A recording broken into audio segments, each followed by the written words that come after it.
जी notation हम बनाने जा रहे हैं एक, जब हम ये लिखेंगे NPR तो इसका क्या मतलब होगा। इट इज नोटेशन है NPR का क्या मतलब होगा। अब इसको समझाने के लिए पहले मैं आपको ये दोबारा बताता हूँ कि हमारे पास एक सेट था जिसके अंदर 3 एलिमेंट्स थे, N3 था। हमने उसमें से अरेंज सबसेट्स बनाने थे। कितने अरेंज सबसेट बनते हैं, कितने एलिमेंट्स पर मुश्तमिल, 2 एलिमेंट्स पर मुश्तमिल। तो वो हमने अरेंज सबसेट बना लिए। वो कितने बने थे total? 6। EM, ME, EP, PE, MP, PM, ये टोटल 6 बने थे हमारे पास। तो ये तादाद थी उन सबसेट्स की जो अरेंज्ड हैं और किस सेट के सबसेट्स हैं, किस ऐसे सेट के जिसके अंदर 3 एलिमेंट्स हैं। तो इसको हम डिनोट कैसे करेंगे तादाद को? NPR। जी NPR क्या है? Number of permutations of R objects out of N objects. अब ये जैसे हम अभी देखें कि 3P2 क्या होगा, तो उसका क्या मतलब है? परम्यूटेशंस। अच्छा, जहां पर मैं बात करूंगा परम्यूटेशन क्या है, तो परम्यूटेशन का क्या मतलब होगा भला? कि अगर हमें N ऑब्जेक्ट्स गिवन है, वो एक बेसिकली सेट है, उसमें से हमने R ऑब्जेक्ट्स पर मुश्तमिल सेट्स बनाने, सबसेट्स बनाने। कौन से वाले सबसेट्स? Arrange subsets. जी तो यहाँ जैसे कि हमने यहाँ पर बनाए, कितने निकले थे पहला? EMP सेट के अंदर 3 एलिमेंट्स थे, तो 2 एलिमेंट्स पर मुश्तमिल अरेंज सबसेट्स कितने बन गए थे? 6। तो कितना होगा जी? 3P2 that is equal to 6। जी अब हमने देखना है कि जैसे हमारे पास 3 एलिमेंट्स पर मुश्तमिल एक सेट था, उसमें से हमने 2 एलिमेंट्स पर मुश्तमिल अरेंज सबसेट्स की तादाद बतानी थी, वो तो हमने बना के बता लिया। लेकिन अगर हमें सिर्फ और सिर्फ तादाद से गर्ज हो कि 3 एलिमेंट्स पर मुश्तमिल है एक सेट, हमने 2 एलिमेंट्स पर मुश्तमिल अरेंज सबसेट्स। कौन से वाले सबसेट्स? Arrange subsets. हमें सिर्फ तादाद से गर्ज है कि यार कितने सबसेट्स बनेंगे, हमें उन सबसेट से गर्ज नहीं है। जैसे हमने ये 6 हमने फाइंड किया, उनको बना के चेक किया था कि कितने सबसेट्स से। बनाए बगैर हम कैसे जज करेंगे या कैसे फाइंड करेंगे कि उन सबसेट्स की तादाद कितनी है, यानी कैसे निकालेंगे सबसेट्स बनाए बगैर NPR एक्चुअली किसके बराबर है, ये चीज़ कैसे देखेंगे। तो उसके लिए हमारे पास एक रिजल्ट है, NPR is equal to N factorial over N minus R का फैक्टोरियल। जी ये हमारे पास वो फॉर्मूला है NPR का, जिससे हम ये तादाद आसानी से निकाल पाएंगे। किस चीज़ की तादाद है भला? मैं दोबारा बता दूं, NPR क्या है भला? कि अगर हमें N एलिमेंट्स पर मुश्तमिल एक सेट गिवन है, तो हमने उसके सबसेट्स की तादाद निकालनी है। कौन से वाले सबसेट्स की तादाद निकालनी है? अरेंज सबसेट्स की तादाद निकालनी है। कितने एलिमेंट्स पर मुश्तमिल? R एलिमेंट्स पर मुश्तमिल। तो यहाँ पर R क्या हो सकता है भला? R मिनिमम 0 हो सकता है और मैक्सिमम, डेफिनेटली मैक्सिमम कितना हो सकता है? N। क्योंकि हम सबसेट की बात करें तो मैक्सिमम वो N ही हो सकता है। चलिए जी इसको प्रूव करते हैं। हम बनाएंगे इसके 2 केसेस। पहले केस में हम ये कह देंगे कि R जो है वो इक्वल टू 1 है या 1 से ग्रेटर है। Case 1, if R is greater और इक्वल टू 1। अब हमने R को कम से कम 1, एटलीस्ट 1 क्यों बोला यहाँ पर, उसकी रीजन भी आपको प्रूफ में ही मिल जाएगी। तो स्टार्ट करते हैं जी। वही बात, हमारे पास फर्ज कर लें कितनी ऑब्जेक्ट्स हैं गिवन हैं, जो ऑब्जेक्ट्स हैं जिन पर मुश्तमिल हमें बेसिकली एक सेट गिवन है, वो कितनी है जी? N ऑब्जेक्ट्स गिवन है। तो सपोज कर लेते हैं जो गिवन ऑब्जेक्ट्स हैं, फर्ज कर लें गिवन ऑब्जेक्ट्स आपके पास हैं A1, A2, A3 and so on AN। और हम करने के जा रहे हैं कितने एलिमेंट्स पर मुश्तमिल इसके अरेंज सबसेट बनाने? R, और R मैंने बता दिया है कम से कम 1 है। R 1 हो सकता है, 1 से बड़ा हो सकता है या N से छोटा होगा। R इस वक्त 0 जो है हमने फिलहाल नहीं लिया हुआ। चले जी क्या करने के जा रहे हैं हम, हमारा जो पर्पस है वो क्या है, हमारा यहाँ पर टास्क क्या है? हमने एक बेसिकली एक सेट ही है, कितने एलिमेंट्स पर मुश्तमिल? N एलिमेंट्स पर मुश्तमिल सेट है। हमने सबसेट्स की तादाद बतानी है जो कितने एलिमेंट्स पर मुश्तमिल है? आर एलिमेंट्स पर मुश्तमिल है। तो चले जी एक बना लेते हैं हम सबसेट्स। अब डेफिनेटली मैंने इस सबसेट के अंदर कौन से एलिमेंट्स रखने हैं, वही वाले एलिमेंट्स लेने हैं मैंने जो कि इनमें मौजूद है। लेकिन मैं अरेंज सबसेट्स की बात कर रहा हूं, मैंने इनकी तरतीब का भी ख्याल करना है। मैंने अगर A1 फर्ज कर लिया, यहां पे लिख लिया, फर्ज कर लिया मैंने यहां पे लिख लिया A1, और यहां पर मैंने लिख लिया जी A2 फर्ज कर लिया, मैं लेता ही नहीं हूं, मैं A3 ले लेता हूं यहां पर। तो अगर मैं A1 को पहले और A3 को बाद में लिखूंगा, एक अरेंजमेंट है। A3 को पहले करने से A1 को बाद में लिखने से एक अरेंजमेंट चेंज हो गई है, तो मैंने इसको भी काउंट करना है। बेसिकली मैंने कुछ सेट्स को, सबसेट्स को काउंट करना है, मैंने तादाद निकालनी है। तो आप देख सकते हैं यहाँ पर अगर मैं इनकी अरेंजमेंट आगे पीछे करता हूँ तो इनकी तादाद जो है वो बढ़ रही है। मतलब मैंने तमाम के तमाम सेट्स को काउंट करना है जिसके अंदर कितने एलिमेंट्स हैं, आर एलिमेंट्स हैं। तो फर्ज कर लें मैं यहाँ पर, क्योंकि मैं यहाँ पर फर्स्ट प्लेस में A1 भी ले सकता था, मैं फर्स्ट प्लेस में A2 भी ले सकता था, फर्स्ट प्लेस में मैं A3 भी ले सकता था, अप टू सोन फर्स्ट प्लेस में मैं AN भी ले सकता था। मैं इनमें से कोई भी जो लेटर है वो पहले चूज कर सकता था। तो ऐसा करने के लिए हमारे पास जो बेस्ट वे होता है, हम यहाँ पर प्लेसेस बना लेते हैं। प्लेसेस या कुछ लोग बॉक्स बनाने में कन्वीनियंट महसूस करते हैं। फर्ज कर लें हमारे पास ये कितने बॉक्सेस हैं, हमारे पास ये कितने बॉक्सेस हैं, आर बॉक्सेस हैं। सबसे पहले मैं इनको नंबरिंग दूंगा। एक चीज़ यहाँ पर मैं आपको बताता चलूँ कि ये काम हमने फर्दर भी करना है, इस पूरे चैप्टर में हमने ये काम करते ही रहना है। तो बॉक्सेस बनाने वाला काम, अब ये आपकी मर्जी है, आप इन ब्रैकेट्स को यूज़ करें या ना यूज़ करें, दरमियान में कॉमास लगाएं या ना कॉमा लगाएं। मतलब हम एक सेट ही बेसिकली बना रहे हैं आर सेट्स पर मुश्तमिल, कौन सा, अरेंज सबसेट। तो ये काम करना ज़रूरी नहीं है। आप बेशक अभी भी इसको ना लिखें, इससे कोई फ़र्क नहीं पड़ता। ब्रैकेट्स भी, कॉमास भी दरमियान में ना लगाएं, इससे भी कोई फर्क नहीं पड़ता। असल में जो हम काम कर रहे हैं वो क्या कर रहे हैं वाला, आर एलिमेंट्स पर मुश्तमिल सबसेट बना रहे हैं अरेंज, यानी इन हमने बॉक्सेस को फिल करना है। ये कितने बॉक्सेस है, आर बॉक्सेस है। तो जितने एलिमेंट्स पर मुश्तमिल आपने सेट बनाना है उतने ही आपको बनाने पड़ेंगे बॉक्सेस। और अब आप ये देख लें कि मैंने आर को ग्रेटर और इक्वल टू 1 क्यों लिया है, इसीलिए लिया है मैंने प्लेस जब बना दी, मतलब मैंने इसको फिल करना है। तो R1 या 1 से बड़ा होगा तो मैं बॉक्स बनाऊंगा ना। अगर R0 है तो उसका मतलब मैंने तो बॉक्स कोई बनाना ही नहीं है। आपको मेरी बात शायद ना समझ आ रही है, मैं दोबारा बता देता हूँ। R मैंने इक्वल टू 1, कम से कम वैल्यू मैंने R की 1 ली, मैंने R को अगर 1 लिया इसका मतलब मैंने एक बॉक्स को फिल करना है। अगर मैंने R को 2 लिया इसका मतलब मैंने 2 बॉक्सेस को फिल करना है। अगर मैंने R को 3 लिया मतलब मैंने 3 बॉक्सेस को फिल करना है, एंड सो ऑन। अगर मैंने आर बॉक्सेस को फिल करना है तो मुझे ये आर बॉक्सेस ऐसे बनाने पड़ेंगे। अगर मैं आर की वैल्यू 0 लेता हूं, इसका मतलब क्या बोला, मैंने किसी भी बॉक्स को फिल नहीं करना, तो मतलब मुझे यहां पर बॉक्स बनाना ही क्यों नहीं पड़ेगा। सो इसलिए मैंने 2 केसेस लैदा कर दिए, आर को 0, अगले केस में डिस्कस करेंगे, आर ग्रेटर और इक्वल टू 1 है, इस केस में डिस्कस कर रहे हैं। तो हमने कितने बॉक्सेस बनाने वाला, आर बॉक्सेस। और सबसे पहले ये देखें कि नीचे में एरोज लगाकर इन बॉक्सेस की नंबरिंग कर रहा हूं। मतलब ये पहला बॉक्स है 1, ये बॉक्स है मेरे पास दूसरा, सेकंड बॉक्स, ये मेरे पास तीसरा बॉक्स है, third box, and so on. ये मेरे पास कितनवा बॉक्स है जी, ये है मेरे पास आर्थ बॉक्स। तो ज़हन में रखिएगा, जब कभी भी काम करेंगे बॉक्सेस के नीचे मैंने जो नंबरिंग की हुई है, इसका मतलब ये कि ये कितनवा बॉक्स है, बॉक्स की लोकेशन, बॉक्स की पोजीशन को डिस्कस कर रहा है कि ये फर्स्ट बॉक्स है, ये सेकंड बॉक्स है, ये थर्ड बॉक्स है, अप टू सोन वो आर्थ बॉक्स है। हम नेक्स्ट भी जब भी बनाएंगे बॉक्सेस तो नीचे उनकी बॉक्सेस की नंबरिंग लिखेंगे कि ये इतनवा बॉक्स है। बॉक्सेस के अंदर क्या फिल करना है, अब फर्ज कर लें मैंने इस बॉक्स को फिल करना है A1 से, तो आपका क्या ख्याल है, मैं यहां पर A1 लिखूंगा, मैं A1 नहीं लिखूंगा। उसकी रीज़न ये है, आपको बता चुका था कि हम में सिर्फ तादाद से गर्ज है कि कितनी परम्यूटेशंस बनती हैं, कितने ऐसे अरेंज सबसेट्स बनते हैं, हमें सिर्फ तादाद से गर्ज है।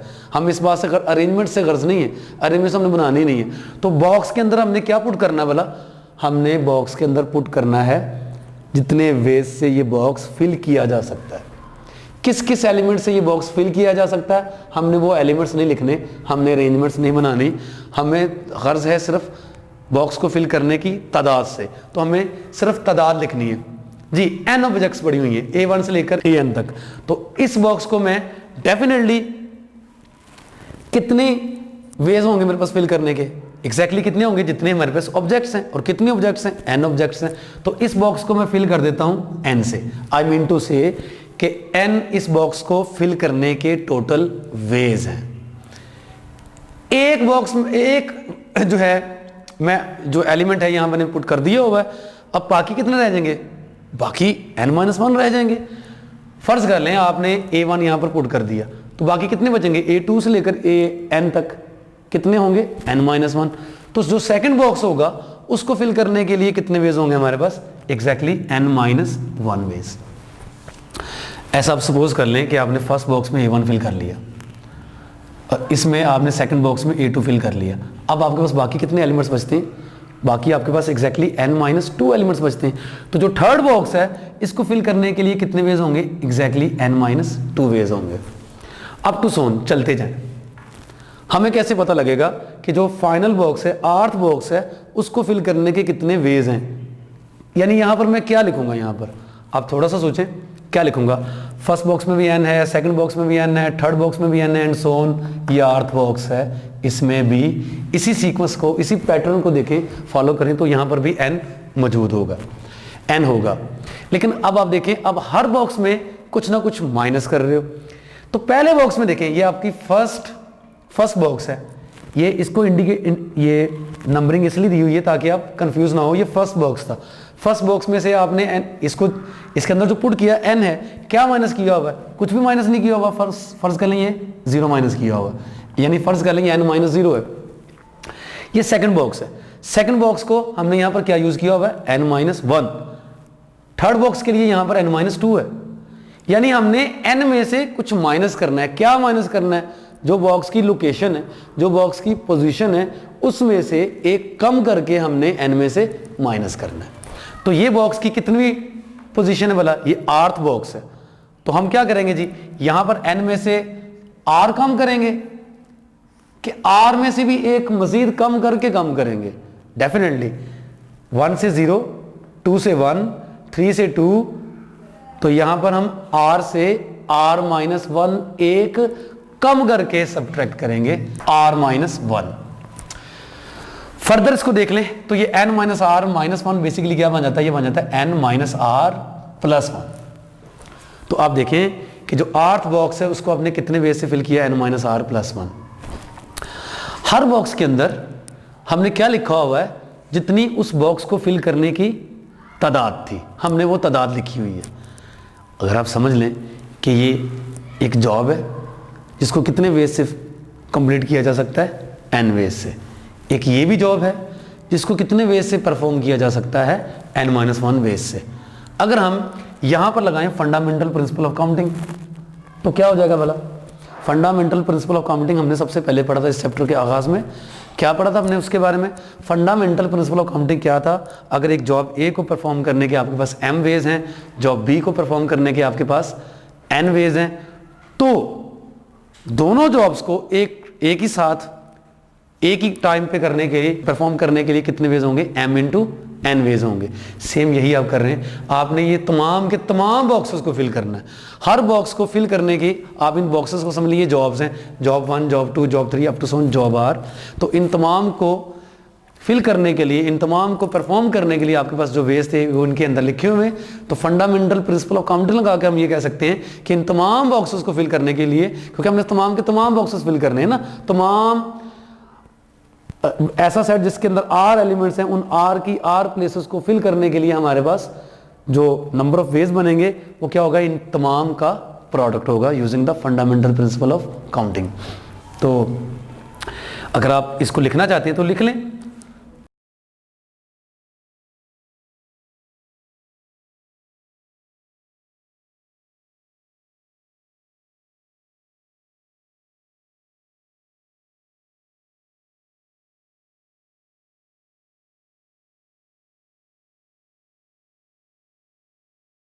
जी, तो फंडामेंटल प्रिंसिपल ऑफ काउंटिंग ये कहता है कि इन तमाम के तमाम बॉक्सेस को फिल करने के लिए आपके पास जो वेज हैं वो इन तमाम का क्या है, product.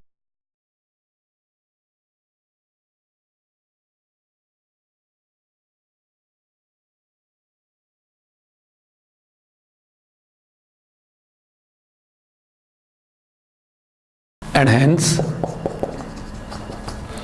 NPR is equal to n into n minus 1, n minus 2 up to so on n minus r plus 1। अच्छा, इसको फर्दर देख लेते हैं। NPR इज इक्वल टू, जैसे कि हमने एक्सरसाइज 7.1 में किया था, बल्कि 7.1 के एक क्वेश्चन 2 का जो लास्ट पार्ट था मैंने आपको करवाया था और बता दिया था कि ये ख़ास नंबर है, इसको आप याद रखिएगा, ये नंबर आगे यूज़ होगा और बार बार यूज़ होगा जी। आज मैं उसकी वजाहत करने के लिए जा रहा हूँ। ये वही नंबर आपके सामने आ चुका हुआ है। अगर आप देखें एक्सरसाइज 7.1 का जो सेकंड क्वेश्चन, उसका लास्ट पार्ट जो है वो एग्जैक्टली यही था, जिसको आपने फैक्टोरियल के फॉर्म में कन्वर्ट करना था। हमारा जो फॉर्मूला है उसमें भी देखिए आपने इसको फैक्टोरियल के फॉर्म में कन्वर्ट करके लिखा हुआ। तो ये वही चीज़ है जिसे आप फैक्टोरियल के फॉर्म में कन्वर्ट करके लिखेंगे। और कैसे लिखेंगे, ये वही चीज़ है जो हमने पहले पढ़ी हुई है। हम क्या करेंगे, जो सबसे स्मॉलेस्ट वन है उसमें से एक फर्दर कम करेंगे, फर्दर कम करने के बाद उसका फैक्टोरियल मल्टीप्लाई भी कर देंगे और डिवाइड भी कर देंगे। तो ये वही चीज़ है जनाब, n into n minus 1, n minus 2 so on n minus r plus 1, एक कम किया n माइनस r, इसके फैक्टोरियल से आपने मल्टीप्लाई भी कर दिया और डिवाइड भी कर दिया। तो आपके पास ऊपर ग्रेटर वाले का फैक्टोरियल बन जाएगा n factorial divided by n minus r का फैक्टोरियल। जी ये फार्मूला आपने प्रूव कर लिया हुआ है, लेकिन ये फार्मूला प्रूव किया हुआ है सिर्फ केस 1 के लिए। मैं बताता चलूँ केस 1 क्या था जी। हम ये प्रूव कर चुके हैं NPR is equal to n factorial over n minus r factorial, लेकिन हमने ये प्रूव किया हुआ है किस केस के लिए, पहले केस के लिए जब r ग्रेटर और इक्वल टू 1 था। r इक्वल टू 0 हो जाए तो आइए देखते हैं कि हमने ये फॉर्मूला कैसे बनाना है। हमारे पास केस 2 है, if r is equal to 0। अगर r 0 है तो क्या करना है, डेफिनेटली हमारे पास चीज़ तो वही है, हमारे पास गिवन क्या है, वही n ऑब्जेक्ट्स पर मुश्तमिल एक सेट, और करना हमने क्या है, उन सबसेट्स की तादाद बतानी है, अरेंज्ड सबसेट्स की तादाद बतानी है जिसके अंदर कितने एलिमेंट्स हैं, कोई भी नहीं। जिसके अंदर इसके कितने एलिमेंट्स हैं, कोई भी नहीं। R0 का मतलब ये है कि हमारे पास 0 कार्डिनलिटी का, यानी ऐसा सेट जिसके अंदर कोई एलिमेंट्स नहीं है। तो इसलिए बॉक्सेस की बात मैं कर रहा था, अब मुझे किसी भी बॉक्स को नहीं बनाना पड़ेगा। जैसा कि मैंने आपको पहले भी बताया था, अगर R1 है तो इसका मतलब मैं एक बॉक्स बनाना है, R2 है तो मतलब 2 बॉक्सेस बनाने, R ही अगर 0 है तो इसका मतलब ये है कि मुझे कोई भी बॉक्स नहीं बनाना। अगर मैंने कोई भी बॉक्स नहीं बनाना तो आखिर फिर बनाना क्या है, मुझे ये तो बताना ही है कि व्हाट इज NP0, ये तो मुझे बताना ही है कि ये क्या है। अब प्रॉब्लम ये है कि यहाँ पर सेट जो है हमारे पास उसके अंदर n elements as it is मौजूद है, और अपनी डेफिनेशन को रिकॉल करते हैं। डेफिनेशन क्या थी भला, NPR क्या था भला, ये उन सबसेट्स की तादाद थी जो कि अरेंज्ड हैं और जिसके अंदर कितने एलिमेंट शामिल हैं, जिनके अंदर R एलिमेंट शामिल है। R इस वक्त 0 है तो इसका मतलब ये है कि 0 एलिमेंट्स पर मुश्तमिल, मतलब ऐसा सेट जो अरेंज्ड है और उसके अंदर कितने एलिमेंट्स हैं, कोई भी एलिमेंट नहीं है। ऐसा सेट जिसके अंदर नंबर ऑफ एलिमेंट 0 हैं, इसके सबसेट्स बनाने। ऐसे कितने हैं, हमें ये पता है कि जब किसी भी सेट के सबसेट्स बनाने बैठ जाएं तो एक सेट ऐसा है जो कि ट्रिवियली हमारे पास मौजूद होता है। वो कौन सा सबसेट है, एम्प्टी सेट। एम्प्टी सेट मतलब मैंने अब अगर बनाने बैठूंगा कि कितने, अब मैंने सेट बनाना, मैंने सेट ही है, अरेंज भी करना है, लेकिन चूंकि मेरे पास एलिमेंट्स की, मेरे पास यानी कितने एलिमेंट्स में मुझे सेट बनाना है वो 0 है, तो इसका मतलब ये कि मैंने सेट के अंदर कोई भी चीज़ नहीं रखनी है। और अगर मैंने कोई भी चीज़ नहीं रखनी है, ऐसे सेट कितने मेरे पास बन सकते हैं, हमें पता है कि हर सेट का एक सेट एम्प्टी सेट मौजूद होता है। तो हमारे पास इस वक्त परम्यूटेशंस की तादाद कितनी भला, 1, क्योंकि ये एक सेट ऐसा है जिसके अंदर कोई भी एलिमेंट मौजूद नहीं है। It is obvious that there is only one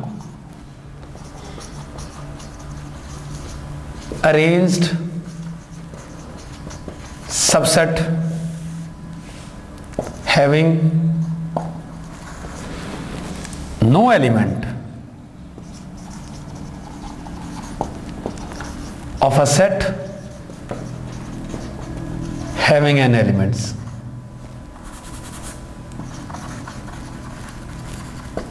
Namely 5. Hence np0 is equal to 1. चले जी, np0 1 हो गया। क्यों हो गया? क्योंकि एक ही ऐसा सेट था जिसके अंदर एलिमेंट्स हैं ही नहीं, उसकी एलिमेंट्स की तादाद 0 थी, तो इसलिए np0 क्या हो गया? 1 हो गया। अब देखना ये है कि हमने तो उसे लिखना था किस फॉर्म में भला? हमने तो उसे इस फॉर्म में लिखना था, तो हम इस फॉर्म में कैसे लिख सकते हैं इसको? बिल्कुल जी, कैसे लिख सकते हैं? अगर मैं 1 लिख दूं n factorial over n factorial तो ठीक है। np0 r इस वक्त चूंकि 0 है तो लिहाजा मैं n-0 का फैक्टोरियल भी लिख सकता हूं। So np0 is equal to n factorial over n-0 factorial, and so npr अब की बार भी यही बन जाएगा, क्योंकि हमारे पास r यहां पर